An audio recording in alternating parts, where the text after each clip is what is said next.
Cuando pregunté qué hora sería la boda de mi hija, jamás imaginé que sería Bruno quien respondería. Yo esperaba que Isamar bajara del coche, se sentara a mi lado y, entre risas nerviosas, me dijera que estaban ultimando detalles, que aún no sabían si harían algo en el jardín del hotel o en la terraza de su apartamento en la Roma. Pero no, fue Bruno, con su camisa impecablemente planchada, ese reloj caro que nunca se quitaba y esa sonrisa de dientes perfectamente blancos que nunca me inspiró confianza, quien me miró directo a los ojos y dijo: «Ah, ya nos casamos ayer. Solo vinieron los importantes». En ese instante, sentí que algo dentro de mí se resquebrajaba con un sonido seco, como cuando una copa fina se quiebra sin romperse del todo. El aire se volvió más denso, como si de pronto faltara oxígeno. Las palabras de Bruno se quedaron flotando en la sala como una nube venenosa, y yo me quedé allí, de pie, con el celular todavía en la mano. Como si el teléfono pesara una tonelada. Isamar ni siquiera me miró. Estaba sentada en el sofá, ese mismo que yo les había comprado cuando se mudaron, jugando con las uñas recién hechas. Como si todo fuera perfectamente normal. Me llamo Tana. Me llamo Leocadia Santiso. Tengo 72 años. Nací en Galicia y hace más de 3 décadas me establecí en México. Primero en Querétaro y ahora en San Miguel de Allende. Soy viuda desde hace 12 años, madre de una sola hija y, según parece, no lo suficientemente importante para estar en su boda. En mi armario colgaba un vestido azul lavanda que había mandado así hacer especialmente para la ceremonia. Aún tenía la etiqueta puesta. Había comprado unos zapatos bajos, de charol beige, pensando en la comodidad, pero también en cómo se verían en las fotos. Esas fotos que ahora sabía que nunca existirían. Unos días antes, había transferido 8.000 pesos a Isamar, para los últimos detalles. Mamá, ya sabes, flores, música, un brunch para después. No dudé. Jamás he dudado cuando se trata de ella. Desde que era niña, siempre puse su bienestar por encima del mío. Cuando su padre enfermó, yo trabajé doble turno para que ella pudiera seguir con sus clases de danza. Cuando quiso estudiar en España, vendí parte del terreno que tenía en el norte para pagarle la universidad. Cuando volvió con Bruno y me dijo que querían emprender juntos, usé parte de mi fondo de retiro para ayudarles. Todo con gusto, todo con amor. Y ahora, ahí estaba ella, en mi casa, bebiendo té del juego de porcelana que había sido de mi abuela, mientras yo, su madre, ni siquiera aparecía en la lista de personas importantes para su día más importante. «No te avisamos», añadió Bruno, con ese tono casi burlón. No me avisaron, y tampoco me pidieron disculpas. En el silencio incómodo que siguió, sentí una punzada en el pecho. Pero no era dolor físico, era una mezcla de vergüenza, humillación y una tristeza tan densa que me costaba tragar saliva. Durante años había justificado desplantes, olvidos, cambios de planes. Pero esto era distinto. Esto no era una distracción ni un malentendido. Era una decisión clara excluirme. Me senté lentamente, no porque tuviera miedo de caerme, sino porque sentía que todo lo que me sostenía hasta ese momento se había hecho trizas. En ese instante no dije nada. No lloré, no grité, solo apreté las manos sobre las rodillas y me prometí algo muy sencillo: no ibas a olvidar esas palabras. Jamás, porque había frases que no se decían sin intención, y porque en el fondo supe que algo acababa de comenzar. Esa noche no dormí. Me acosté temprano, pero el cuerpo no descansaba. Cerraba los ojos y veía la escena repetirse como un ciclo maldito. Bruno diciendo aquello de solo vinieron los importantes. Isamar sin siquiera levantar la vista. El vestido colgado en el armario, aún con su funda de plástico. en la oscuridad de mi habitación. Sentí cómo se removía dentro de mí un cansancio antiguo, uno que llevaba años arrastrando sin reconocerlo, y mientras la casa entera dormía, yo me senté frente a la mesa del comedor con una libreta y un bolígrafo, como quien intenta hacer cuentas con el pasado. Todo empezó cuando Isamar tenía 26 años y me dijo que quería empezar de cero en Ciudad de México. Necesito distancia. Mamá, allá hay oportunidades que aquí no... Me pareció razonable. Vendí el piso en Vigo que aún conservábamos desde antes de emigrar. Ese donde habíamos vivido sus primeros 7 años de vida. Y con ese dinero le ayudé a alquilar su primer departamento en La Condesa. Ella lo quería todo con estilo, pero sin deudas. Le conseguí muebles usados. Los restauré yo misma. Incluso viajé varias veces para ayudarle con los trámites, como si fuera una adolescente. Luego vino Bruno, con sus palabras bonitas y proyectos de negocio que cambiaban cada 6 meses. Invertiremos en cosméticos naturales. Leocadia. Es el futuro. Confié, porque confiaba en mi hija, porque si ella creía en ese hombre, ¿quién era yo para dudar desde entonces? Y durante 6 años, le envié 850 mensuales. Al principio era solo por unos meses, hasta que se estabilizaran. Luego fueron las tarjetas de crédito, el coche, los talleres, los viajes de trabajo que no podían cubrir aún, emergencias médicas, emergencias emocionales, emergencias inventadas. Presté para un viaje a Cartagena porque estaban quemados y necesitaban reconectar. Para una mudanza porque el vecino era insoportable. Para un coworking donde Bruno trabajaría sin distracciones. Nunca devolvieron un peso. Nunca lo pedí. Pensaba que el amor era eso, dar sin exigir. Hasta les ayudé a cambiar de coche. El primero lo tenían en nombre de Bruno. Pero como él ya tenía historial crediticio comprometido, usaron mi nombre para financiar el segundo. Yo firmé sin leer demasiado. Es puro trámite. Mamá, no te preocupes. Me preocupé después, cuando empezaron a llegarme correos del banco. Entonces llamé a Isamar y me dijo que era un error, que ellos se encargarían. No lo hicieron. Me tocó pagar un seguro vencido y luego una multa por retraso. Y aún así, seguí ayudando, porque siempre encontraba una excusa para justificar sus silencios, sus ausencias, su frialdad. Está estresada. Mamá, me decía a mí misma, no sabe cómo pedir ayuda, pero te quiere. No sé exactamente en qué momento dejé de ser madre para convertirme en banco. Tal vez fue el día en que Bruno me mandó un mensaje diciendo: «Puedes hacer la transferencia hoy antes de las 3 sin siquiera saludar». O cuando Isamar dejó de preguntarme cómo estaba y solo llamaba cuando necesitaba hablar de algo urgente. O cuando pasaron 3 cumpleaños sin que me visitaran. Cuando el único contacto eran los depósitos que yo hacía. Cuando empecé a dudar si era querida o simplemente útil. Lo que sí sé es que ninguna mujer llega a esa revelación de golpe. Es como el goteo de una llave mal cerrada. Al principio molesta, luego desgasta.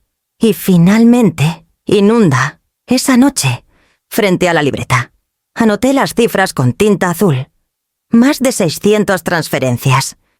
3 préstamos, 2 viajes regalados, un coche a mi nombre, 4 mudanzas financiadas. Todo por amor, o por miedo a dejar de ser amada. Me miré las manos, manchadas de bolígrafo, y pensé, he entregado mi vida entera. Pero hoy, por primera vez, empiezo a preguntarme si aún tengo algo que recuperar. Pasaron 7 días desde aquel almuerzo maldito. 7 días de silencio. Ni una llamada, ni un mensaje, ni un «¿Cómo estás?» Mamá, yo esperaba que al menos Isamar, con quien alguna vez compartí hasta el mismo cepillo de pelo, rompiera esa barrera invisible que ahora se alzaba entre nosotras, Pero no. El silencio fue absoluto. Como si lo que había ocurrido en mi sala no hubiese sido más que una escena más en su rutina. Una página que pasaron sin intención de volver a leer. El 8º día. A las 8:34 de la mañana. Sonó el teléfono. Era ella. Su nombre aparecía en la pantalla con esa tipografía impersonal. Como si me estuviera llamando una desconocida. Respiré hondo antes de contestar. No porque estuviera nerviosa, sino porque necesitaba asegurarme de no responder desde la herida. Mamá dijo con tono ligero. Como si nada hubiera pasado. ¿Se te olvidó la transferencia de este mes? No hubo saludo. Ni una palabra sobre la boda. Ni una sola referencia al hecho de que me habían excluido como a una vecina lejana. Solo la palabra de siempre. Transferencia. Como si ese fuera el único hilo que aún nos unía. Apoyé el codo sobre la mesa y miré por la ventana. El cielo de San Miguel estaba claro. Sin nubes. Como si el universo se esforzara por darme paz para ese momento. Entonces respondí. Con una calma que no sabía que tenía. Yo solo ayudo a los importantes. Isamar. Silencio. Uno tan denso que pude escuchar el leve zumbido del refrigerador. No colgó de inmediato, como si esperara una explicación, un giro, una broma que aliviara el golpe. Pero no la hubo. Fui yo quien colgó. No por rabia, sino por claridad. Por primera vez. No me tembló el pulso. Me quedé mirando el teléfono como si fuera un objeto extraño. Sentí algo parecido a vértigo. No era miedo. Era la sensación de haber cruzado un umbral invisible. El primer acto de independencia real desde que Isamar tenía uso de razón. No pasaron ni 5 minutos cuando Bruno llamó. No lo dudé. Bloqueé su número sin leer el mensaje de voz. Después, hice lo mismo con el de Isamar. Luego apagué el móvil y lo dejé en un cajón. Fue como cerrar una puerta sin cerrojo. Pero con voluntad. Ese día no lloré. Salí a caminar por el barrio. Saludé a los vendedores del mercado. Compré flores para mí. No porque fuera una ocasión especial, sino porque sentí que merecía un gesto de cariño. Aunque viniera de mí misma, regresé a casa con un ramo de margaritas y me preparé una taza de té con limón. Sentada en el porche, pensé en todas las veces que había actuado por obligación, por temor a ser rechazada, por el deseo de sostener vínculos que solo existían si yo los financiaba. No fue fácil. Ningún corte verdadero lo es. Pero en esa paz tibia de la mañana, entendí que había dado el primer paso hacia un lugar donde no sabía si encontraría consuelo, pero sí respeto. Y en ese momento, eso era suficiente. La próxima llamada, si llegaba, ya no me encontraría esperando. La mañana siguiente me desperté más temprano de lo habitual, no porque tuviera algo urgente que hacer, sino porque mi cuerpo ya no encontraba descanso en la pasividad. A veces, la claridad llega como un rayo. No avisa, no pide permiso, solo entra. Ilumina todo y deja al descubierto lo que ya no se puede ignorar. Y esa mañana lo vi con nitidez. Yo había permitido demasiado durante demasiado tiempo.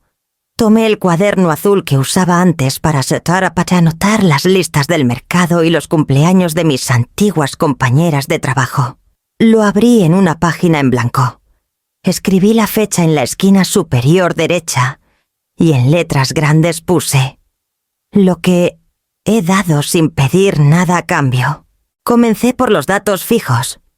Los 850 mensuales durante 6 años sumaban 61 sumates $200.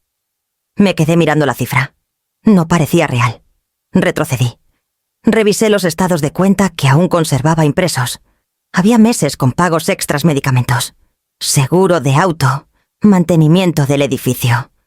Le añadí al cálculo otros $3.200 más.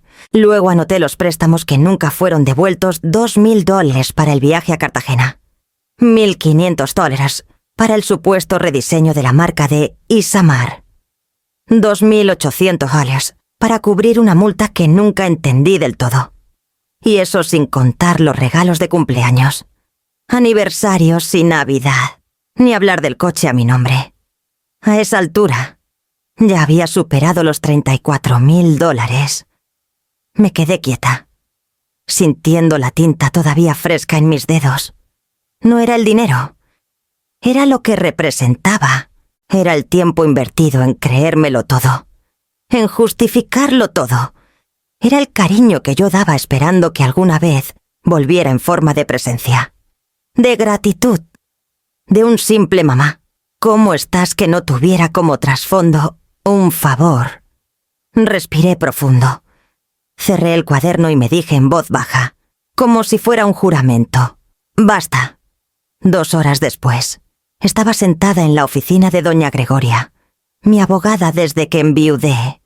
Ella me conocía bien. Había llevado los papeles de la casa, del seguro. Incluso redactó el testamento original cuando Isamar apenas tenía 20 años. Una mujer mayor, de voz seca pero cálida, con gafas gruesas y mirada que no se le escapa nada. ¿Estás segura?, Leocadia preguntó mientras revisaba las copias que le llevé. Esto cambia muchas cosas. Estoy más segura que nunca. Gregoria, quiero cancelar todas las transferencias automáticas. Quiero cambiar las contraseñas del banco.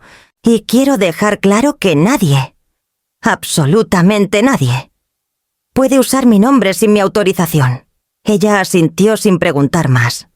Agendamos cita inmediata en la sucursal donde tengo mi cuenta. El gerente, un joven amable llamado Emiliano, se sorprendió un poco al vernos llegar con una abogada, pero cuando leyó la carta de instrucción redactada por Gregoria, no puso objeción. Me ofrecieron cambiar claves, activar doble autenticación y revisar cualquier movimiento sospechoso. Hasta ahí, todo parecía estar bajo control. Pero cuando Gregoria pidió acceso al archivo de poderes notariales registrados, surgió el primer giro inesperado. Señora Santiso, dijo Emiliano con cierta incomodidad, aquí figura un poder firmado en 2017. Donde usted autoriza a la señora Isamar Santiso y al señor Bruno Tejada a operar en su nombre en caso de emergencia. ¿Qué pregunté? Aunque sabía perfectamente que jamás lo autoricé con Bruno incluido. Gregoria frunció el ceño. Le pidió una copia. Emiliano la imprimió. Y ahí estaba. Con mi firma. Con su firma. Con una nota que parecía escrita por mí. Pero no lo era. Este documento fue presentado con copia de su acta de nacimiento. Leocadia, dijo Gregoria con calma, pero con gravedad.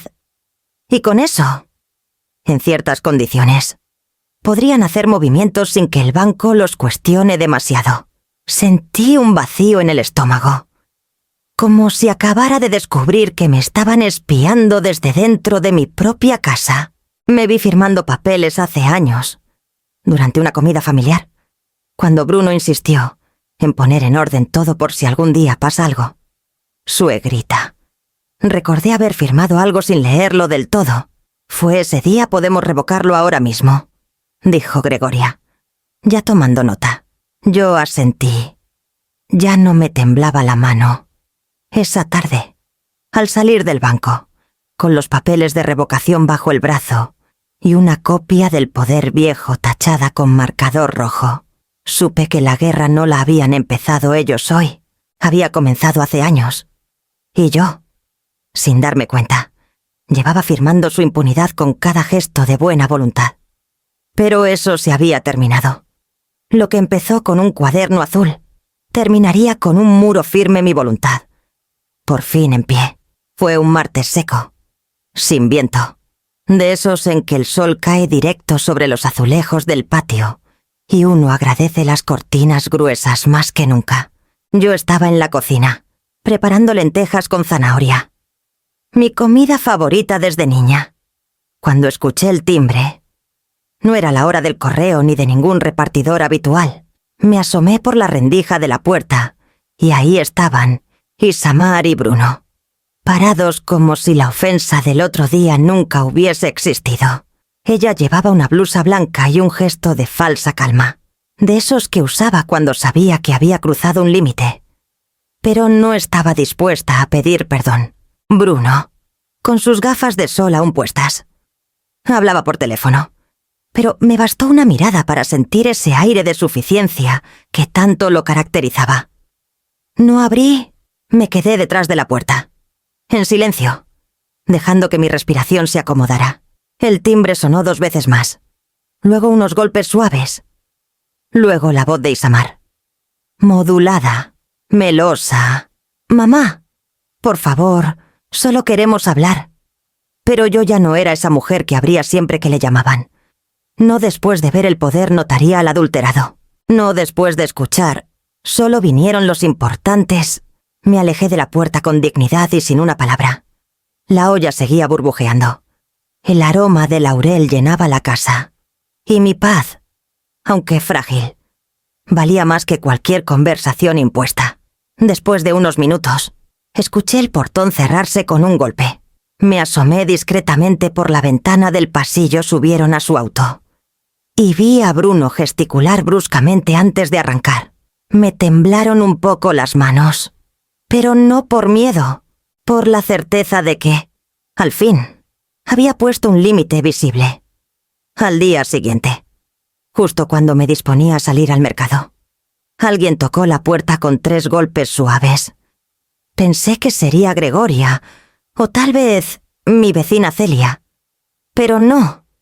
Frente a mí estaba una mujer de unos 50 años, vestida con ropa institucional, chaleco gris claro y una carpeta en las manos.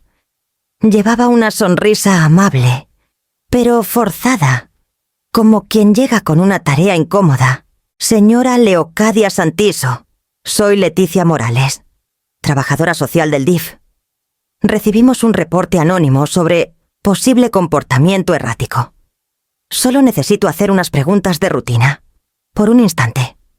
No supe si reír o cerrar la puerta de inmediato. ¿Comportamiento errático? ¿Eso decían ahora por negarse a ser manipulada? La invité a pasar, más por curiosidad que por cortesía. Le ofrecí agua.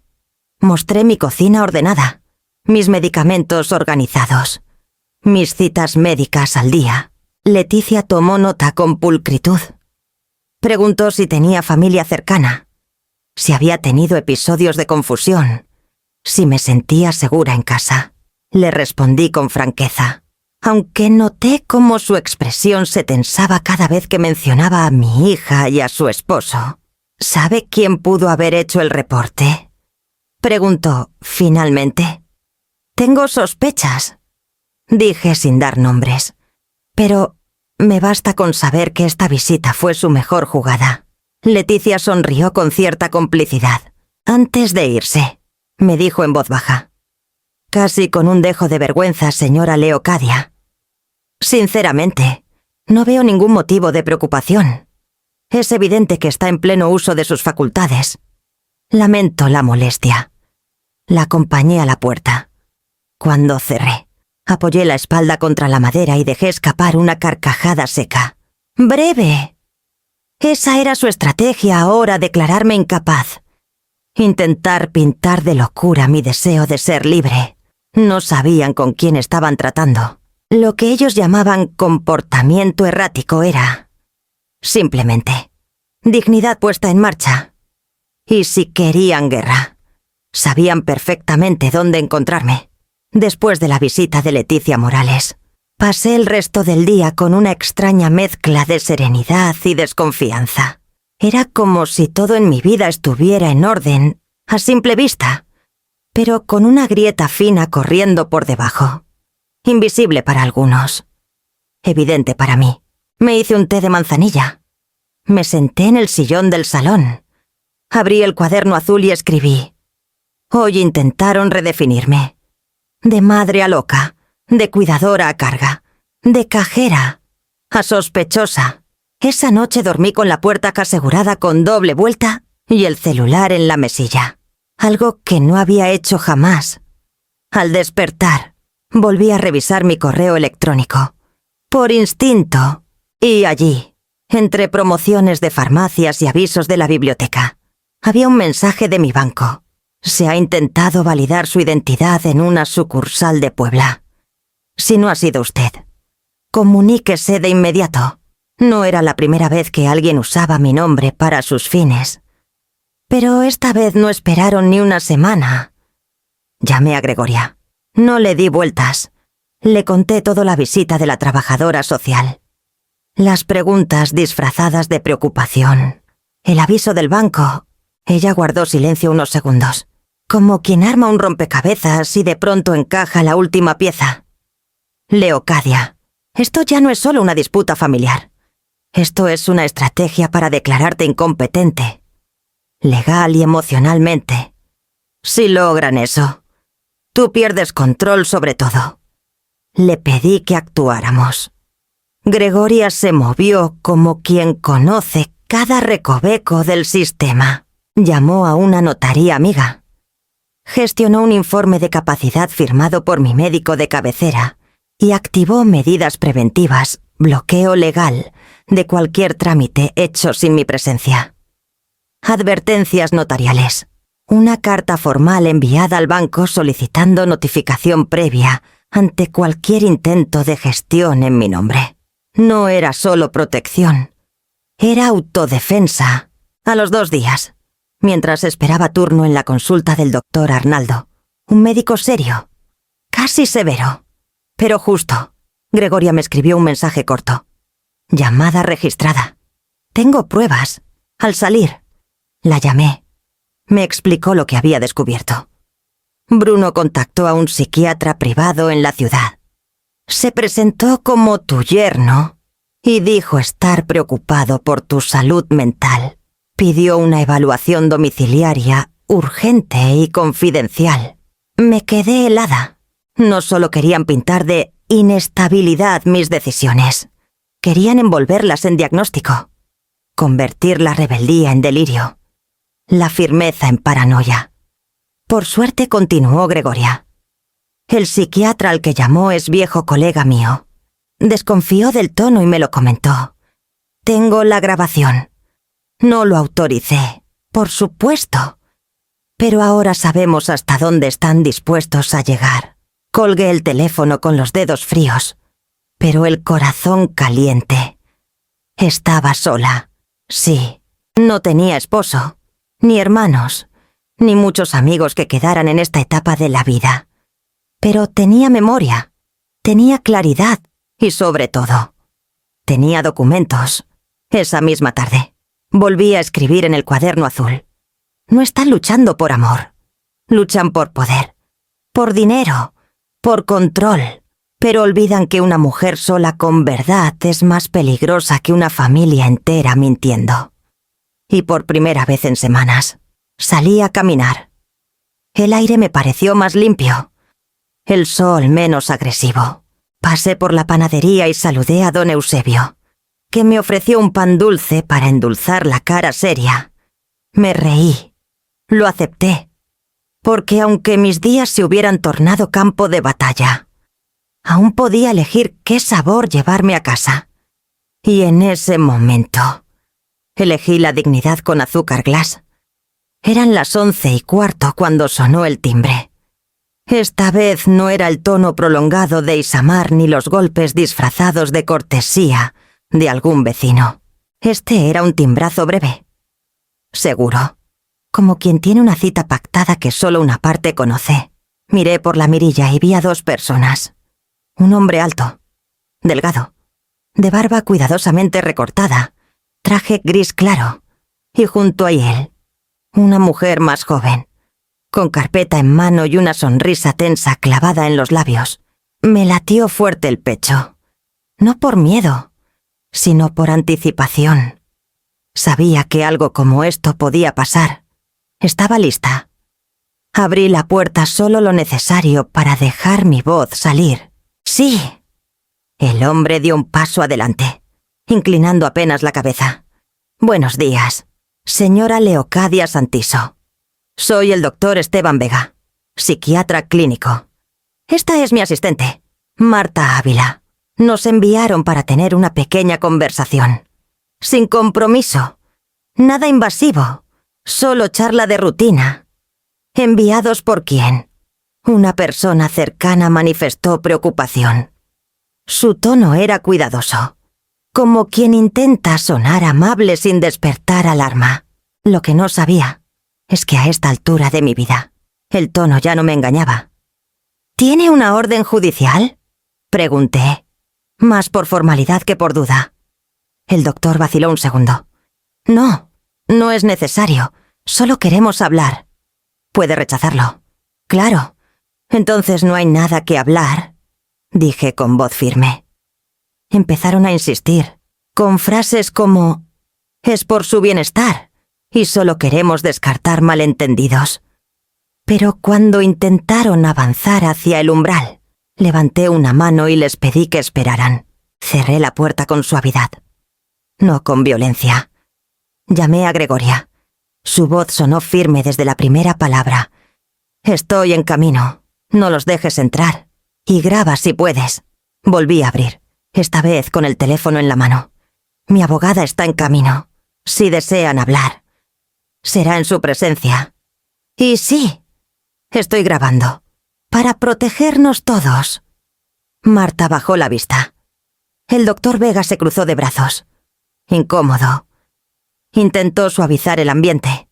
Dijo que comprendía que no era su intención molestar, pero ya habían venido con intención, y eso pesaba más que cualquier sonrisa. Gregoria llegó en menos de 15 minutos. Nunca me había parecido tan alta ni tan poderosa como cuando cruzó mi portón con su bolso negro y esa mirada que mezcla inteligencia con hastío. Saludó cortésmente. Pidió identificaciones. Anotó todo. Señor Vega, dijo sin levantar la voz. Tengo conocimiento de que recibió una solicitud directa de Bruno Cienfuegos, yerno de mi clienta, para una evaluación no autorizada. ¿Me equivoco? El doctor tragó saliva. No lo he evaluado formalmente. Solo respondí una inquietud. Le recuerdo que intentar declarar a una persona legalmente incapaz, sin procedimiento adecuado, puede constituir abuso. Especialmente si esa persona conserva plenas facultades, como es el caso. El doctor intentó suavizar la situación una vez más. Dijo que se retirarían y que no habría reporte. Pero Gregoria fue más lejos. Le pidió que firmara un documento reconociendo que no había iniciado, ni iniciaría, ningún proceso sin autorización expresa. Él lo firmó. Ella guardó el papel. Yo, en silencio. Cerré la puerta cuando se fueron. Me apoyé en la pared. Sentí el peso de todo por unos segundos. Gregoria se acercó. Me puso una mano en el hombro. ¿Estás bien? Estoy despierta, le respondí. Más despierta que nunca. Ese día no cociné. Me pedí un pollo al ajillo de la fonda de la esquina. Lo comí en silencio, con la televisión apagada. Mientras masticaba, pensaba así opera la traición. Vestida de cortesía, con cara de ciencia y modales suaves. Pero la dignidad también tiene herramientas. Y yo acababa de afilar las mías. Al día siguiente, me levanté antes del amanecer. Ya no por insomnio o sobresalto, sino por una claridad que me pesaba entre las costillas. Lo que habían intentado hacer conmigo no era solo una traición familiar. Era una estrategia calculada para despojarme de lo poco que me quedaba bajo mi control. Pero si algo he aprendido en mis 72 años, es que una mujer subestimada puede ser la más peligrosa cuando empiezas a planear en silencio. Y eso hice. Planeé. Lo primero fue actualizar el testamento. No había tenido la necesidad de tocarlo desde que murió mi marido. Hace casi 2 décadas. En aquel entonces, todo estaba redactado en un tono que suponía lealtades que hoy ya no existían. Le pedí a Gregoria que me acompañara a la notaría de confianza. Cambié beneficiarios.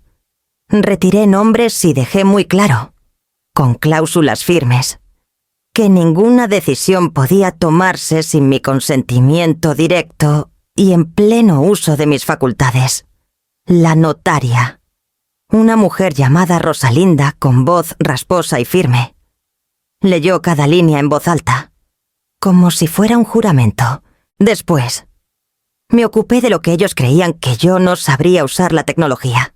Llamé a Fabián, el hijo del cerrajero que vive a 2 cuadras. Tiene 20 y tantos años, una paciencia enorme y una inteligencia callada.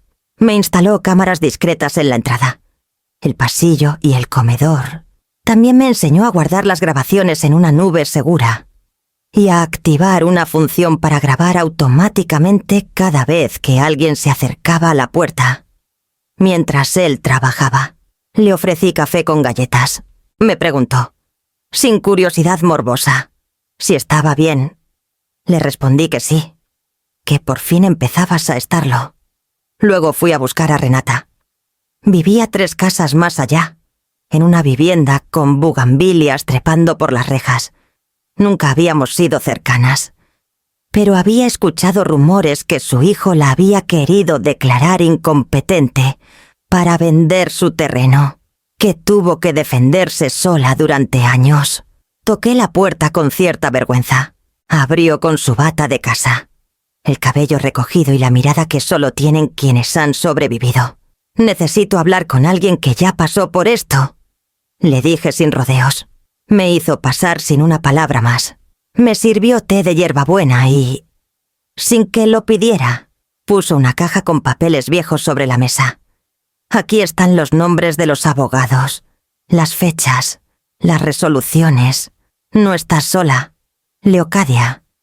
Aunque quieran hacerte creer que sí. Hablamos por horas. Me compartió estrategias, errores que no volverías a cometer, maneras de documentar cada paso, incluso cómo actuar si vuelven con funcionarios sociales. Me miraba con compasión, pero también con respeto, no por lo que había hecho, sino por lo que yo estaba empezando a hacer. Esa noche, mientras grababa en mi teléfono una de las últimas llamadas que Bruno me dejó, llena de súplicas envueltas en manipulación, me sentí extrañamente en calma. No porque el conflicto hubiera terminado, sino porque ya no estaba en desventaja. Yo también tenía un plan. Escribí en el cuaderno azul. No me arrancaron el poder. Solo me hicieron recordar que siempre lo tuve. Ahora lo uso. Y dormí con la seguridad de quien ha dejado de esperar justicia y ha empezado a construirla. El sol todavía no había cruzado el patio cuando Gregoria llegó con su portafolio negro. Su falda lápiz impecable y esa mirada que no permite grietas. Me senté junto a ella en la mesa del comedor. El cuaderno azul abierto y el teléfono cargado. La cita se había pactado 3 días antes Bruno. Isamar y un abogado de apellido Monclús solicitaron una reunión conciliatoria en mi casa. Pedían hablar sin tensiones, con voluntad de solucionar malentendidos, pero ni yo ni Gregoria nos tragamos esa miel. Venían por el poder legal, venían por todo. A las 10 en punto. El timbre sonó con esa arrogancia de quien da por hecho que será recibido. Abrí yo misma. Bruno, con su traje azul marino ajustado y un portafolio idéntico al de Gregoria. Fue el primero en entrar. Isamar venía detrás. Maquillaje sutil, sonrisa nerviosa. Cerraba la comitiva un hombre delgado. Pelo engominado. Voz suave el abogado Monclús. Gregoria los saludó con cortesía profesional, pero con una frialdad que llenó el salón. Nos sentamos. Señora Santiso, comenzó Monclús. Entendemos que ha habido confusión. Bruno y su esposa solo desean garantizar su bienestar. Proponen que firme este documento. Un poder legal limitado, para poder representarla en trámites administrativos. Nada más. ¿Y qué clase de bienestar me garantiza que me declaren incapaz sin una evaluación imparcial? Pregunté sin levantar la voz. Bruno se removió en su silla. Eso nunca fue nuestra intención. Gregoria colocó sobre la mesa una carpeta. La abrió lentamente y sacó una hoja. Aquí está la solicitud firmada por usted. Señor Cienfuegos, dirigida al doctor Vega, solicitando la evaluación urgente de salud mental de la señora Santiso, argumentando comportamientos delirantes y paranoicos. La fecha hace 8 días, antes de que ella siquiera negara la transferencia que esperaban. Monclús intentó hablar, pero Gregoria levantó un dedo. Sacó un segundo documento. Aquí están las transcripciones de llamadas grabadas, conforme a derecho, en las que ambos insisten en que ya están listos para tomar decisiones por ella. También tenemos registro de la instalación de cámaras y de la asesoría de Renata Aldunate, vecina que ha sido testigo de los intentos de coerción. Isamar alzó la voz. Esas grabaciones son ilegales. Es nuestra madre, no una criminal. Tienes razón, le respondí. Con calma, no soy una criminal. Y por eso me aseguré de documentar todo. Porque lo que ustedes están haciendo, hija mía, es exactamente eso, un intento criminal de despojarme. Bruno se puso de pie. Esto no tiene sentido. Venimos con buena fe y nos reciben como si fuéramos ladrones. Gregoria se levantó también. La señora Santiso está en su pleno derecho de negar el acceso a cualquier poder legal. Y como representante legal, yo le exijo que abandonen la propiedad de inmediato. Bruno dio un paso hacia mí. ¿De verdad vas a llegar a esto? Leocadia, ¿a echarnos como si fuéramos extraños? No dije mientras caminaba hacia la puerta. No los echo como extraños, los echo como traidores. Saqué mi celular y marqué el número que ya tenía preparado. La voz del oficial de seguridad respondió al segundo tono. Ahora, dije. Menos de 5 minutos después. Llegó una patrulla. Los agentes no hicieron escándalo. Entraron con respeto. Preguntaron si todo estaba bien. Gregoria les entregó una copia de la denuncia preventiva que habíamos tramitado 2 días antes. Por intento de coacción y manipulación de adulto mayor, Bruno intentó explicar. Pero esta vez su tono ya no tenía poder. Monclús se mantuvo callado. Isamar me miró como si no me reconociera. Tal vez no lo hacía. Tal vez nunca me conoció más allá de lo que necesitaba de mí. Cuando se fueron, cerré la puerta despacio. No temblaba, no lloraba. Solo sentí algo que no había sentido en mucho tiempo: respeto por mí misma. Gregoria me miró con una media sonrisa. ¿Sabes cómo te llamaban en la universidad a las mujeres que enfrentaban así? Como damas de hierro. Y por primera vez en años. Me gustó cómo sonaba. El sobre llegó un martes por la tarde, sellado con cinta oficial del juzgado civil. Fabián fue quien lo recogió del buzón y lo dejó sobre mi mesa, con la misma expresión de quien entrega un paquete que huele a humo. No hizo falta abrirlo para saber qué contenía. Gregoria, mi abogada, vino esa misma noche. Trajo su carpeta negra, su gesto contenido y el café que siempre me compra en la esquina para suavizar las noticias duras. Lo hicieron. Leocadia me dijo al entrar. Presentaron una solicitud formal de interdicción. Me quedé mirando el sobre por unos segundos antes de abrirlo. Las páginas internas estaban bien redactadas, como siempre ocurre cuando se quiere que una mentira suene a verdad. Usaban frases calculadas: posible deterioro cognitivo progresivo, dificultades para gestionar decisiones financieras, preocupación legítima por parte de la familia directa. Pero lo que me hizo hervir la sangre no fue el texto frío, fueron los anexos. ¿Aquí?, dijo Gregoria, pasando una hoja. Declaración jurada de don Gregorio. Tu vecino del tercero afirma que te ha visto confundida, perdiendo llaves, repitiendo historias sin sentido. Don Gregorio, exclamé, sin poder creerlo. Ese hombre me pidió hace un mes que le prestara mi taladro y se lo devolví con café. Me trajo flores en Navidad. Y aquí, añadió Gregoria, mostrando otro documento.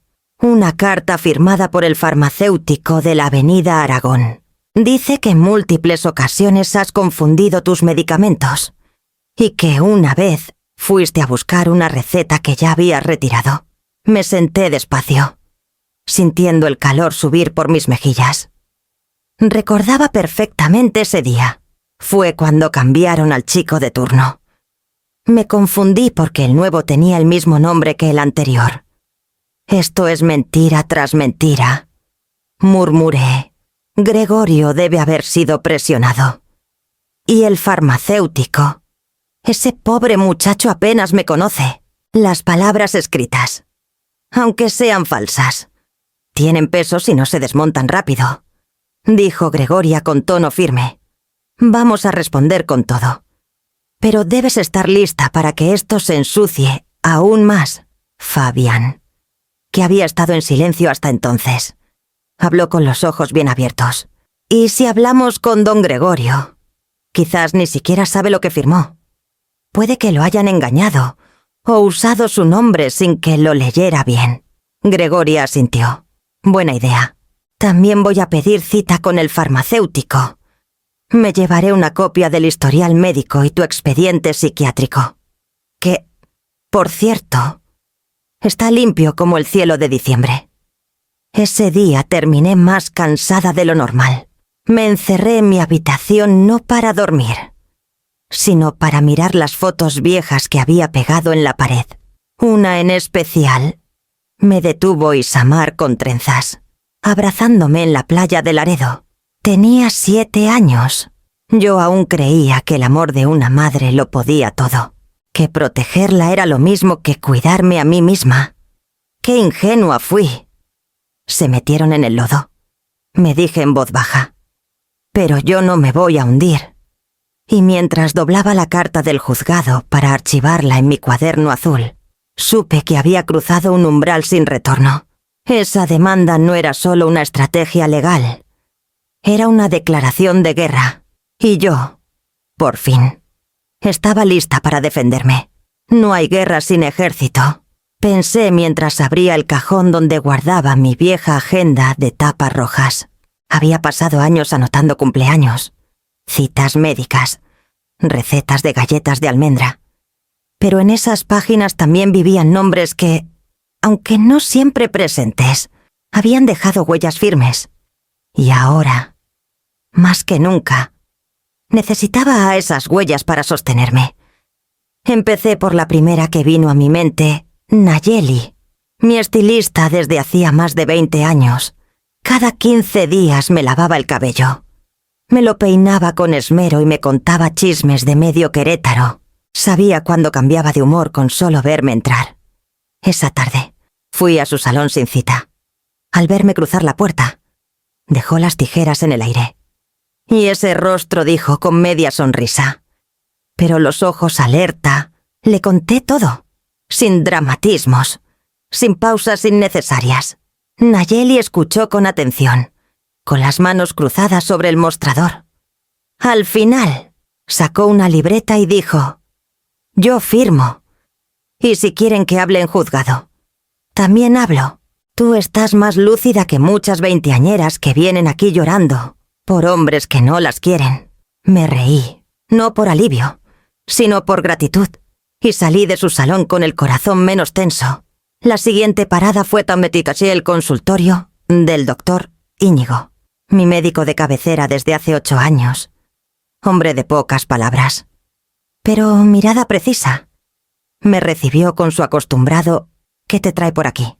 «Leocadia», y apenas mencioné el tema legal, se enderezó en la silla. «Tengo tu historial clínico actualizado. No hay indicios de deterioro cognitivo, ni siquiera de hipertensión. Si necesitan evaluación objetiva, se hace. Y si se requiere testimonio, cuenta conmigo. Así, en una mañana. Ya tenía 2 columnas firmes para sostener mi verdad, pero aún faltaban más. Ese viernes, el club de jardinería se reunió como siempre en el parque de San Miguel. Mujeres de cabello plateado, sombreros de ala ancha y uñas con tierra entre los dedos. No éramos muchas, apenas 7. Pero entre nosotras había un lenguaje silencioso de solidaridad.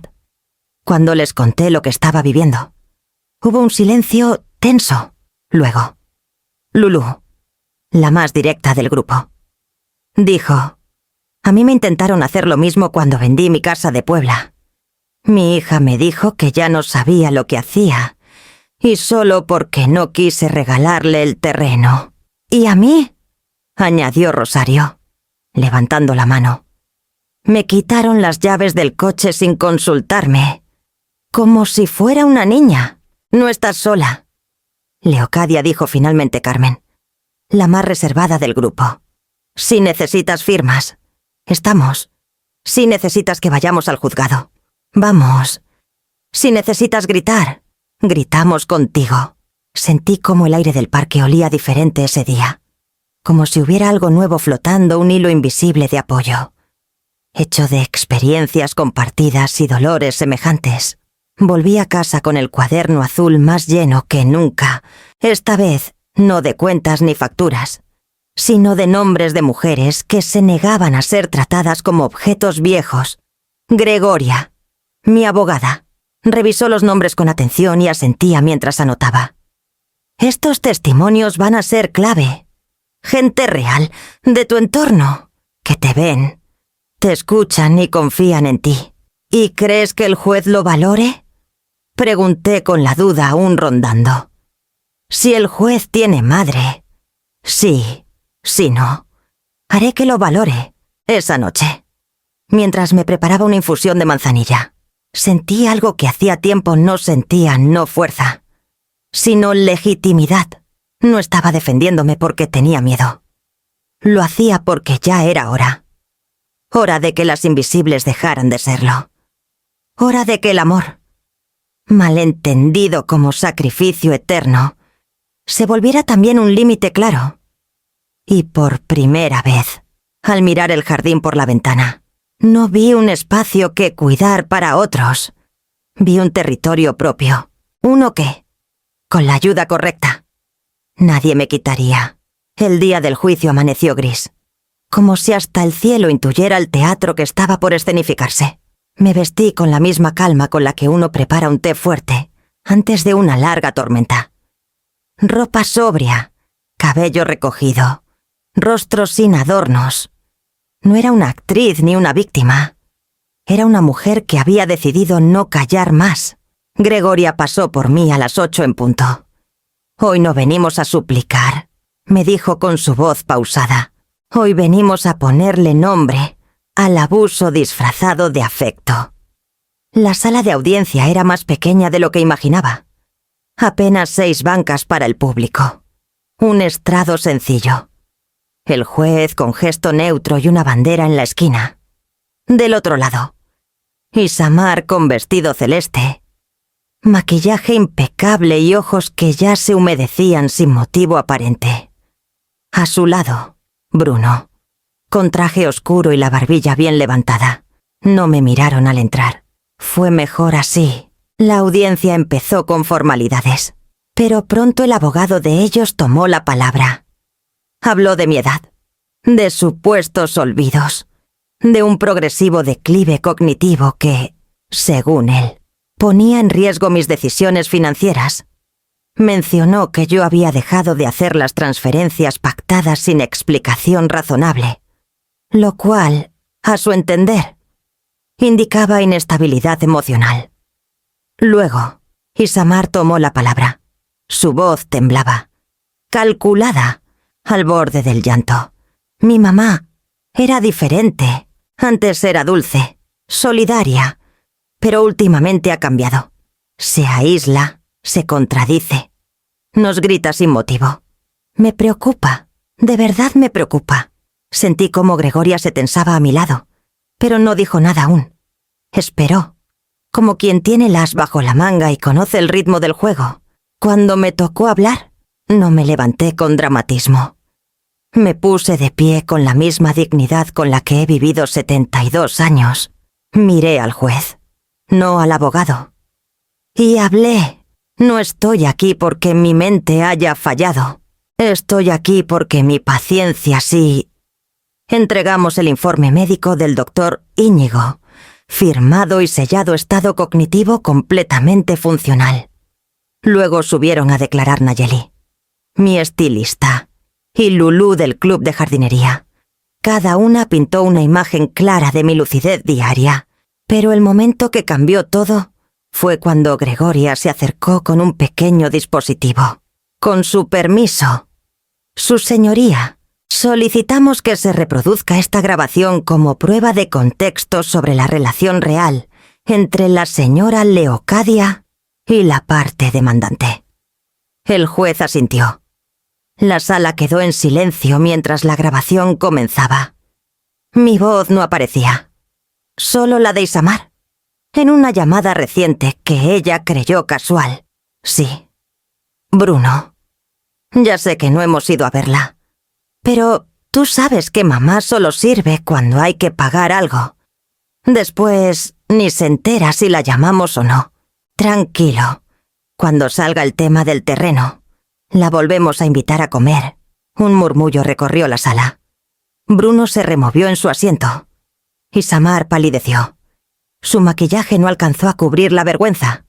El juez pidió silencio. Yo no sonreí. No era un momento de victoria. Era un espejo puesto frente a una hija que había dejado de verme como persona hacía mucho. Gregoria remató con serenidad. La señora Leocadia no está aquí por delirio. Está aquí porque decidió dejar de financiar un afecto condicionado. Y eso, su señoría, no es locura, es dignidad. El juez no dictó sentencia ese mismo día. Pero su mirada al levantar la sesión lo dijo todo. Mientras salíamos, escuché a Bruno discutir en voz baja con su abogado. Isamar caminaba como si el piso se le hubiera vuelto gelatina. Ninguno se atrevió a mirarme. Ya en el coche, Gregoria me tomó la mano.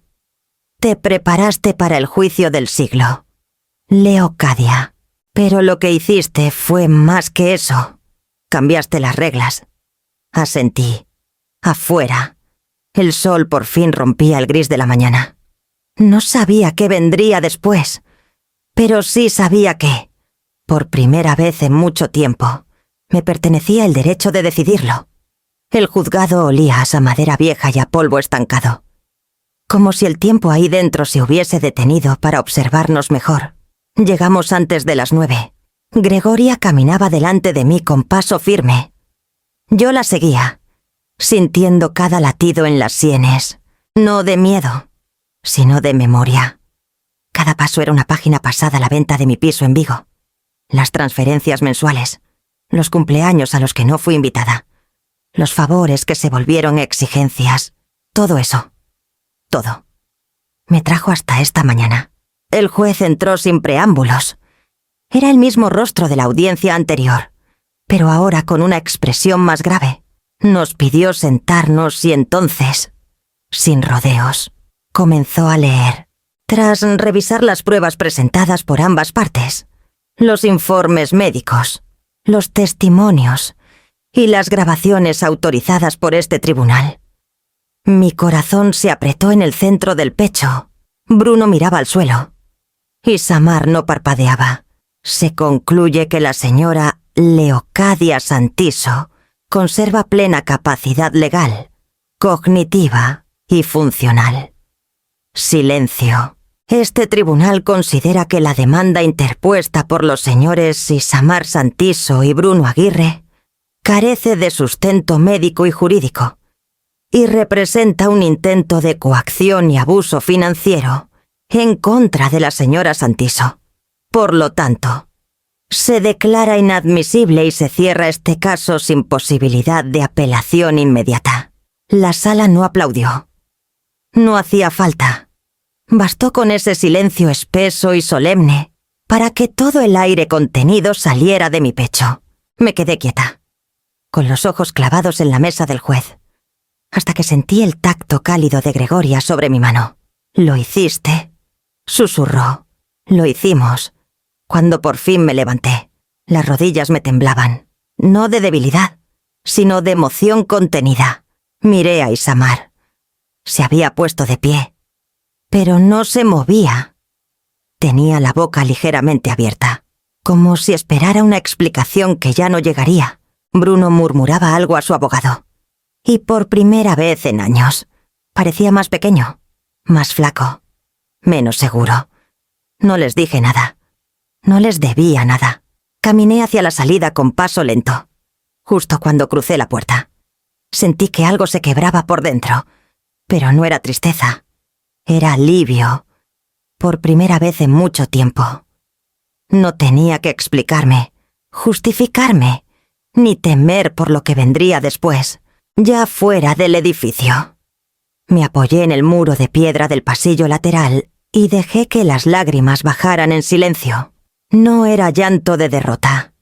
Era limpieza. Era esa forma que tiene el cuerpo de expulsar los restos de lo que ya no se necesita. Gregoria me ofreció un pañuelo sin decir palabra. A lo lejos, una pareja discutía por algo banal. Un niño soltaba la risa al ver una paloma levantar vuelo. La vida seguía, pero mi vida por fin me pertenecía otra vez. ¿Y ahora?, preguntó Gregoria. Mientras bajábamos los escalones. Ahora respiro, respondí, sin pensarlo. Y después, ya veremos. El sol se asomaba tímido entre las nubes, como si también él tuviera que reaprender a salir. Y yo, Leocadia Santiso, a mis 72 años, entendí por fin que a veces no se trata de ganar, sino de dejar de perder. La tarde caía lenta sobre Querétaro, teñida de un naranja suave que se deslizaba por los ventanales de la sala como un suspiro largo. En la mesa de madera que había sido testigo de tantos silencios y tazas de té, Leocadia colocó frente a sí el cuaderno azul, ese mismo donde años atrás apuntaba transferencias, llamadas no devueltas y fechas de préstamos. Hoy, sin embargo, abría una página en blanco, no para calcular, sino para soltar. Tomó su pluma favorita, esa de tinta morada que siempre usaba para escribir postales, y comenzó a escribir sin prisa, sin pausas, con la calma de quien ya no espera respuesta. Isamar, no sé si algún día leerás estas palabras. No sé siquiera si me recordarás con otra emoción que no sea molestia, pero yo necesito escribirlas. No para ti, para mí. No te alejé yo. Fuiste tú quien decidió que no valía la pena ser parte de tu vida si no venía con una transferencia mensual. Fuiste tú quien eligió guardar silencio mientras Bruno me decía que solo vinieron los importantes. Fuiste tú quien dejó que me señalaran de loca, de senil, de estorbo, con tal de quedarse con lo que aún no he muerto para dejar. Yo no fui perfecta, hija, ni madre modelo, ni santa, pero estuve, siempre estuve. Vendí mi piso, cambié de país, me adapté a una tierra que no era mía para estar cerca de ti. Y cada decisión, cada cheque enviado, cada favor hecho con lágrimas secas y orgullo tragado, fue por ti, por tu idea de empezar de cero. Pero ahora entiendo que ese cero me incluía también a mí. Hubo un tiempo en que esperaba tus llamadas. Me ilusionaba al ver tu nombre en la pantalla. Pensaba, hoy sí querrá contarme algo de verdad. Pero con los años entendí que ese timbre solo sonaba cuando hacía falta algo dinero, ayuda, contactos. Nunca por amor, nunca solo para saber si aún respiraba. Hoy no te escribo para reclamar, te escribo para despedirme. Porque me cansé de vivir en una sala de espera emocional. Me cansé de mendigar cariño en cuotas disfrazadas de obligaciones. Te amé. Hija, te amo. Pero me elijo. Elijo mi paz, mi dignidad, mi jardín lleno de margaritas nuevas. Elijo mis amigas del club de jardinería, mi música de tarde, mi café en la terraza y mi nombre, Leocadia. No la madre de nadie, solo yo. Quien decida quererme de verdad, que lo haga por mí, no por lo que pueda dar. Esta carta no saldrá de este cuaderno, no será enviada, no será leída, pero para mí marca el punto final. Con lo poco que me queda por delante, elijo vivirlo sin deudas emocionales. Adiós. Hija, no por falta de amor, sino por amor propio. Mamá. Leocadia dejó la pluma con suavidad. Cerró el cuaderno y lo guardó en el segundo cajón del aparador, detrás de unos manteles bordados por su abuela. Luego se sirvió una copa de vino tinto. Encendió la radio con boleros antiguos y se sentó en la terraza. El viento soplaba suave, como acariciando su espalda. No dolía. No ardía. Era apenas una brisa honesta, como la verdad dicha a tiempo. Y por primera vez en años, Leocadia no sintió culpa. Solo una paz firme, silenciosa, suficiente. El sábado siguiente, Renata tocó a la puerta con puntualidad suiza y una sonrisa cómplice. Llevaba una bufanda de lino verde agua, el cabello recogido y un brillo distinto en los ojos, como si supiera que estaba a punto de regalarle algo más valioso que cualquier transferencia. Hoy no almorzamos solas, dijo simplemente. Y Leocadia, por primera vez en meses, se puso un vestido distinto al gris o al azul habitual, uno color lavanda, con botones de nácar, que hacía mucho no usaba porque... ¿para qué? Caminando despacio por las calles empedradas del centro, llegaron a una casa antigua con patio interior y paredes cubiertas de bugambilias. Al entrar, el aire olía a café, pan tostado y algo más, una especie de alivio compartido. Ya estaban allí 4 mujeres sentadas en círculo, conversando con naturalidad. Al verlas, Renata dijo con voz clara: «Ella es Leocadia, y es una de nosotras». Las mujeres de distintas edades, algunas con bastón, otras con voz firme de maestra retirada, la recibieron como si la hubieran estado esperando toda la vida. Se presentaron una a una. Dolores, viuda y excontadora, contó cómo su hija le hizo firmar documentos que terminaron hipotecando su casa sin su consentimiento. Jacinta, que había sido enfermera, habló de un yerno que le gritaba que ya había vivido suficiente y debía dejar espacio. Magdalena, de cabello blanco como sal, relató cómo su hijo la cambió de ciudad solo para controlarle el dinero de su pensión. Cada historia parecía tener un eco en la de Leocadia. No eran iguales, pero todas compartían un mismo fondo. Mujeres que, por amor, lo dieron todo. Y fueron traicionadas por los mismos a quienes criaron. Nadie lloró. Ya lo habían hecho antes. Ahora hablaban con claridad, sin vergüenza, y en cada relato, Leocadia no sentía lástima ni miedo. Sentía fuerza. Cuando llegó su turno, respiró hondo. «Me llamo Leocadia Santiso. Soy gallega de nacimiento y mexicana por decisión. Tengo 72 años. Crié sola a mi hija. Le vendí mi piso. Le financié la vida. Hace unas semanas, su esposo me dijo que ya se habían casado y que solo invitaron a los importantes». Hubo un murmullo suave. «Ahora intento no solo recuperar mi dinero, sino mi dignidad». Magdalena le puso una mano en el hombro. «No estás sola. Aquí. Ninguna vuelve a creer que exagera. Aquí. Todas hemos sido llamadas locas por simplemente poner límites». El resto de la tarde pasó entre anécdotas, café con leche y risas inesperadas. Hablaron de libros, de plantas, de cómo el sistema parecía tener más compasión por los que manipulan que por las que resisten. Pero no todo fue tristeza.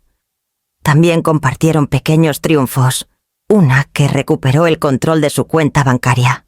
Otra que logró que su nieto le escribiera sin que mediara la madre. Y Renata, que después de años, volvió a firmar con su propio nombre los cheques del jardín. Al irse, Leocadia sintió algo nuevo. No era euforia, ni siquiera alivio. Era como si un andamio invisible se hubiera formado bajo sus pies. Una estructura de mujeres que no la dejarían caer. Esa noche, en casa, mientras anotaba algunas cosas en su cuaderno azul. Escribió una frase sencilla. Hoy no me sentí sola. Hoy me sentí vista. Y con eso, cerró el cuaderno. No con rabia, no con miedo, sino con la certeza de que, aunque la sangre traicione, la sororidad cuando es verdadera puede convertirse en la familia que uno elige.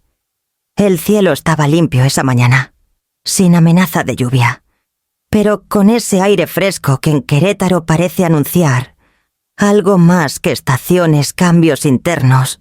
Leocadia se puso su chaqueta gris perla, la misma que usó el día que firmó el testamento actualizado, y salió con un ramo de lirios blancos entre las manos. Caminó sola, sin prisa, cruzando las calles que ya sentía suyas, las que en silencio habían sido testigo de su transformación. Al llegar al panteón, saludó con un gesto respetuoso al cuidador, que ya la conocía de otras visitas. Siguió por el sendero de grava hasta encontrar la lápida sencilla donde reposaban los restos de su esposo. Darío nunca fue un hombre grandilocuente, ni de palabras melosas, pero cuando aún estaba, ella sabía que no estaba sola, y aunque la vida juntos no fue perfecta, había sido suya, verdadera, vivida con respeto. Se arrodilló despacio. Quitó con cuidado las hojas secas. Cambió las flores marchitas por las que traía. Limpió el mármol con una tela suave. Después, se sentó en la pequeña banca a un costado.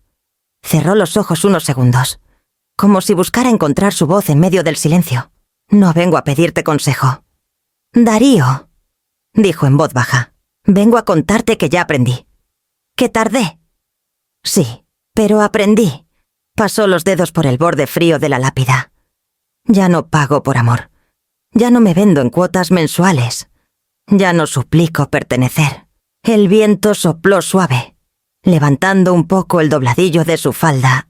Leocadia sonrió, no como quien se alegra, sino como quien acepta.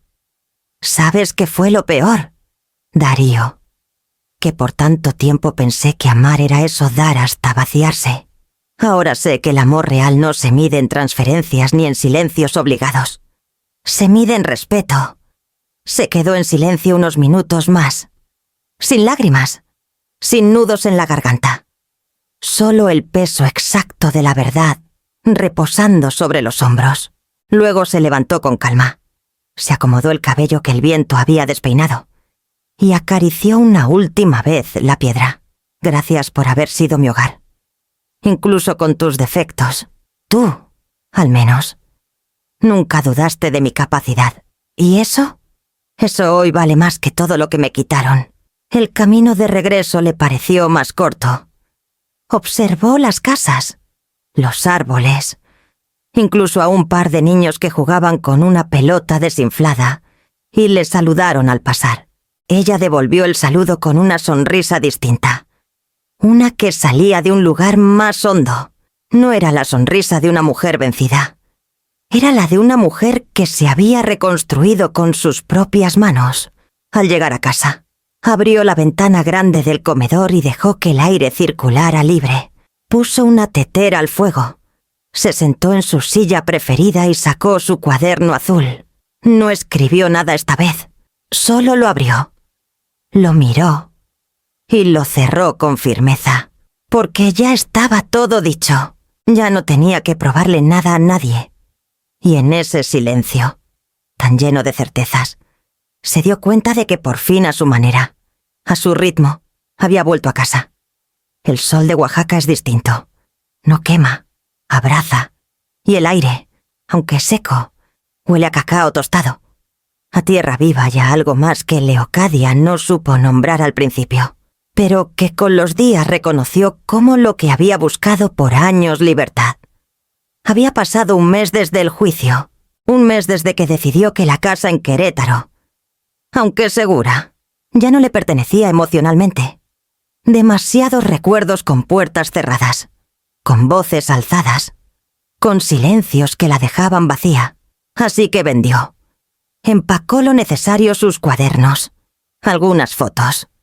la vajilla heredada de su madre y 3 manteles bordados a mano, y tomó un autobús hacia el sur.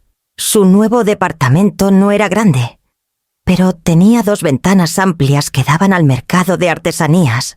A veces, mientras desayunaba, veía pasar a mujeres con rebozos coloridos cargando cestos de pan o flores. A ratos, desde el balcón, escuchabas a los músicos callejeros improvisar sones con guitarras viejas y voces que hablaban del campo, del amor y de la resistencia. El primer día en su nueva casa, Leocadia descolgó un espejo que no le gustaba y en su lugar colgó un lienzo en blanco. Luego colocó una mesa de madera frente a la ventana y sacó sus pinceles, que llevaban años dormidos en una caja. La pintura no era algo que hacía para mostrar. Era algo que le nacía en las manos cuando por fin el alma encontraba espacio. Mientras el agua hervía para el té, abrió una libreta nueva de tapa dura, con hojas gruesas, y escribió con letra firme: «Lo que heredé no fue solo dinero. Fue dignidad. Y ahora sí sé protegerla». Cerró el cuaderno sin subrayar, sin adornar. No hacía falta. Las palabras ya tenían peso propio. Aquel lugar, ese departamento con paredes de cal blanca y aroma a libertad, no era una huida. Era un inicio. Por las tardes, caminaba hasta el taller de una señora llamada Yolanda, que ofrecía clases de grabado.